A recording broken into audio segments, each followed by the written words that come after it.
Dans cette nouvelle vidéo, on va créer ensemble la section à propos juste après celle-ci. On va venir glisser directement un élément section juste après, avec bien sûr un conteneur à l'intérieur. Nouvelle petite astuce, vous avez un raccourci, si vous faites CTRL-K, vous avez directement cette barre-là qui vous permet de taper le nom de l'élément que vous souhaitez ajouter à l'intérieur de l'élément que vous sélectionnez. Donc nous, on fait conteneur, et lorsqu'on clique dessus, automatiquement le conteneur s'ajoute à l'intérieur, plutôt que d'aller directement là-dedans, le sélectionner et venir le glisser. Ça permet d'aller beaucoup plus vite. On n'oublie pas d'ajouter nos règles de style générales à toutes les sections, donc on a vu les espacements intérieurs haut et bas. On clique ici sur section, et on a également un raccourci pour ajouter directement une classe. Pour ça, on fait CTRL Entrée et on voit automatiquement que le focus se met sur le champ de saisie de la classe. Avec bien sûr les propositions directement en dessous. Donc on peut taper directement section pour filtrer et après on clique. Automatiquement, l'espace en haut et en bas qu'on avait retrouvé dans la version de base de la section s'applique pour celle-ci. Maintenant qu'on a notre base, on va pouvoir passer à la création de cette section en ajoutant un nouvel élément qui s'appelle le Quick Stack. Le Quick Stack, c'est un élément qui permet de créer une grille personnalisée et de disposer des éléments beaucoup plus facilement. En l'occurrence, nous, on veut avoir deux colonnes. Une colonne à gauche avec une image et une colonne à droite avec des informations textuelles comme le titre, sous-titre et des paragraphes. Le Quick Stack va nous permettre de diviser toute cette partie-là en deux parties distinctes de la même taille, ou de tailles différentes si on souhaite en avoir une plus proéminente que l'autre. On vient prendre notre Quick Stack, on glisse à l'intérieur de notre conteneur. Par défaut, il nous crée une ligne avec deux colonnes. On peut jouer ici sur les paramètres si on veut plus de colonnes. Et on peut faire la même chose pour les lignes également. Dans notre cas de figure, on va rester là-dessus. On va ajouter une classe pour ajouter des paramètres de style qui seront globaux à l'ensemble des Quick Stacks qu'on va utiliser sur cette page. On vient donc taper ici Quick Stack et on lui ajoutera des paramètres un petit peu plus tard. D'abord, on va venir glisser les éléments dont on a besoin.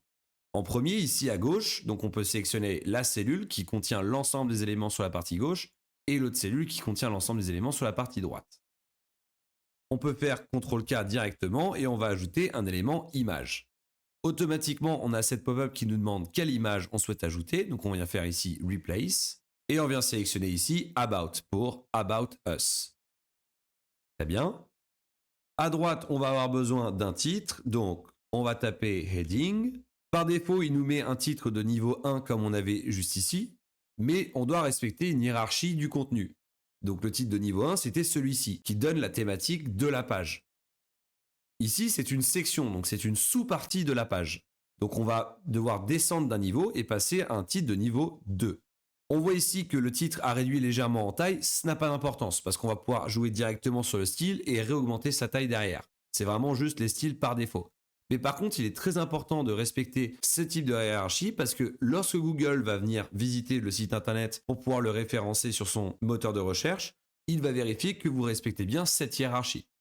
Si à l'intérieur de cette partie-là, on avait des sous-contenus auxquels on avait besoin de donner des titres également, on partirait sur les titres de niveau 3 et ainsi de suite. Et on va le voir un petit peu plus loin avec une autre section. Donc, de niveau 2, très bien. Je vais venir faire un copier-coller ici pour que ça soit plus rapide.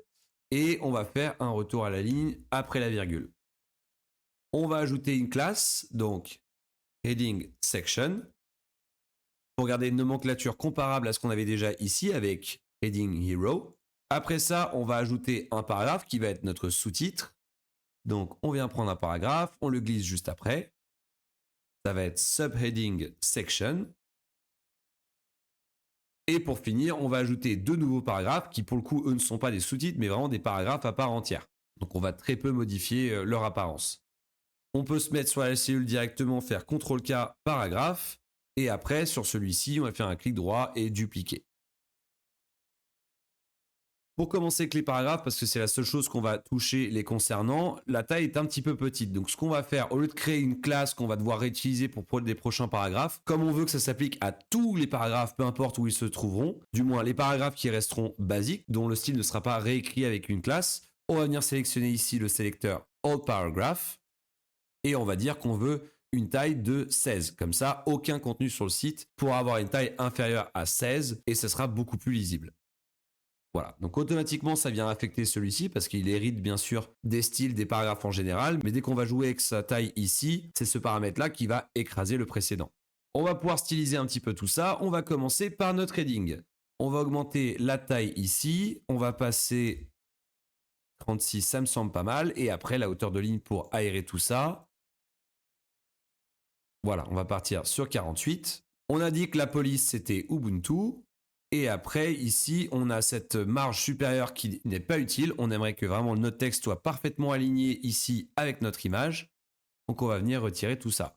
Après, l'espacement avec le titre inférieur 10, ça m'a l'air suffisant. Et on va rajouter le même style qu'on avait ici pour marquer sur les termes les plus importants. Ça sera plus sympa. Et au moins, ça fait rappel à notre couleur. On va prendre simple. On va mettre la classe underlined. Et après, votre rythme. On va faire pareil. Super. Ok, maintenant on va passer à notre sous-titre. Commencer déjà par jouer sur sa taille. On va passer ça à 20 et après la hauteur de ligne qu'on va aussi augmenter considérablement. Ok.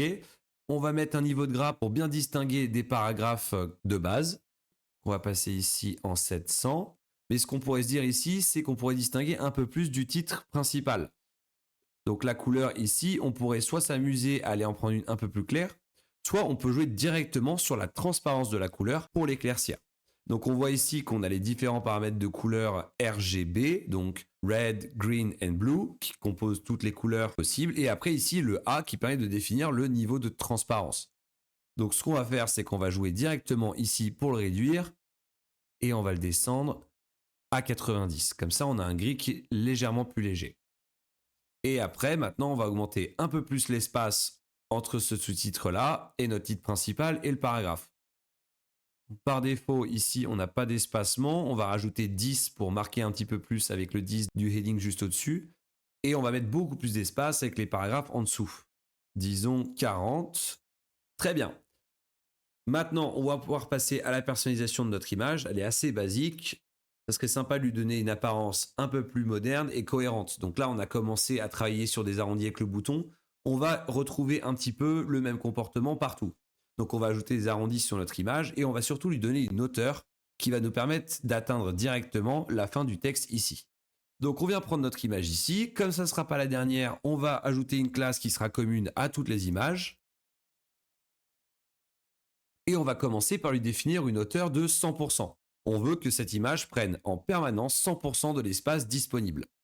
Comme la cellule ici fait exactement la taille de la cellule là, comme ce sont deux colonnes d'une même ligne, la hauteur du texte va définir la hauteur de l'image ici. Si par exemple je fais plusieurs retours à la ligne successifs ici, on voit que notre image s'étire.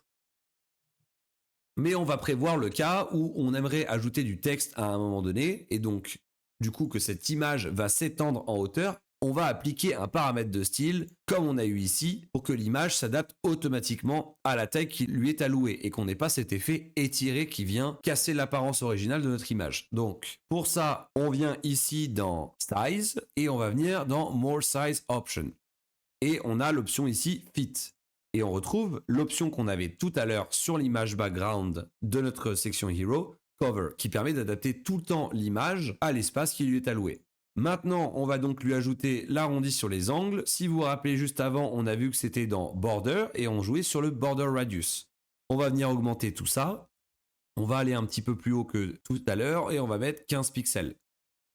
Voilà, on a une image qui est beaucoup plus sympa et beaucoup plus cohérente avec le branding voulu de notre landing page. Pour finir, pour ajouter une touche un petit peu plus premium, on va ajouter un effet d'ombre pour lui donner un petit peu un effet de profondeur par rapport au fond de la page. Donc on a ici Box Shadow, on va faire plus. Automatiquement, Webflow va nous donner un paramètre de shadow basique qui est amplement suffisant. Nous, on va le modifier un petit peu pour que ça soit encore plus marqué. Notamment, on va jouer là sur l'axe des Y, on va monter à 4 pixels, ce qui va nous permettre de descendre cet effet d'ombre plus bas sur l'axe des Y. Et après, on va augmenter le blur, donc le blur qui est l'écrasement de cet effet d'ombre, donc ce qui va permettre de le disperser un peu plus. Si vous voyez, si j'augmente là progressivement, on voit que l'effet d'ombre est beaucoup plus éparpillé. Bon, là, c'est beaucoup trop. Nous, on va descendre à 10 pixels, ce sera amplement suffisant. Maintenant, on a cet effet d'ombre qui fait ressortir un peu plus l'image sur cette page. On peut notamment aller dans le mode preview ici pour voir le résultat. Voilà, donc on a cet effet d'ombre ici. Notre image hero qu'on a vue tout à l'heure, pour laquelle on a mis une hauteur de 100 VH sur la section. Et après, on voit ici notre conteneur qui nous permet d'avoir des espacements automatiques sur les tailles d'écran assez importantes. Revenons à notre section à propos. Donc voilà pour notre image. Pour finir, ce qu'on va pouvoir faire, c'est maintenant jouer sur la règle de style du Quick Stack. On voit ici qu'on a un espacement à gauche, en bas, en haut, etc. Nous, ce qu'on aimerait, c'est que tout le contenu de notre page suive un alignement parfait, autant à gauche que à droite. Donc en fait, on va venir enlever cet espacement intérieur. Car si on a besoin de gérer de l'espacement entre les éléments, on va le faire au niveau des éléments à l'intérieur. Voilà, on n'en a pas besoin dans le Quick Stack. Et maintenant, on a un alignement parfait ici entre les éléments de notre première section et les éléments de notre seconde également. Bon, là, le texte ne va pas jusque sur la droite, donc ça ne se voit pas, mais ici, sur la gauche, tout est parfaitement aligné. Et après, on va jouer sur un dernier paramètre, l'espacement entre les colonnes. Donc, lorsqu'on clique ici, on peut venir jouer ici sur l'espacement entre ces deux cellules. La première ici de la partie gauche et la première ici de la partie droite. Ce paramètre qu'on retrouve juste ici, qui s'appelle le gap. Donc, on va venir sélectionner et déplacer pour augmenter l'espace. On va monter à 50 pixels et on vient faire valider. Et maintenant, c'est beaucoup plus aéré, on a beaucoup plus d'espace entre les deux colonnes et c'est donc beaucoup plus sympa. Par contre ici, l'espace est peut-être un peu trop important. Je pense qu'on va réduire ça à 30. Voilà, ça sera largement suffisant. C'est désormais terminé pour notre section à propos. Dans la prochaine vidéo, on va voir ensemble comment créer une section qui permet de présenter les différents types de yoga enseignés par notre coach.